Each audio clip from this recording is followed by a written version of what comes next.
صحیح بخاری حدیث نمبر 1895۔ حضرت عمر رضی اللہ تعالی عنہ نے پوچھا فتنہ کے متعلق۔ رسول اللہ صلی اللہ علیہ وسلم کی حدیث کسی کو یاد ہے؟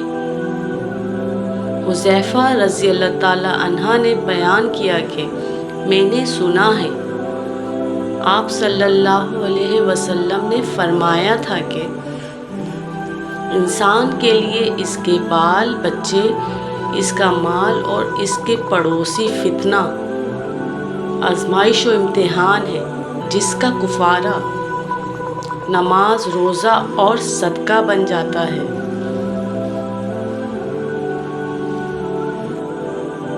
عمر رضی اللہ تعالی عنہ نے کہا کہ میں اس کے متعلق نہیں پوچھتا، میری مراد تو اس فتنے سے ہے جو سمندر کی موجوں کی طرح امنڈ آئے گا۔ اس پر حذیفہ رضی اللہ تعالی عنہ نے کہا کہ آپ کے اور اس فتنے کے درمیان ایک بند دروازہ ہے، یعنی آپ کے دور میں وہ فتنہ شروع نہیں ہوگا۔ عمر رضی اللہ تعالی عنہ نے پوچھا وہ دروازہ کھل جائے گا یا توڑ دیا جائے گا؟ عمر رضی اللہ تعالی عنہ نے فرمایا کہ پھر تو قیامت تک کبھی بند نہ ہو پائے گا۔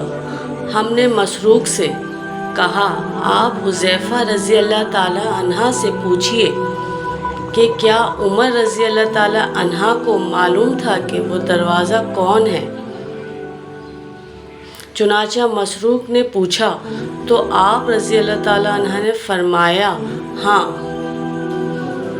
بالکل اسی طرح انہیں علم تھا جیسے رات کے بعد دن کے آنے کا علم ہوتا ہے۔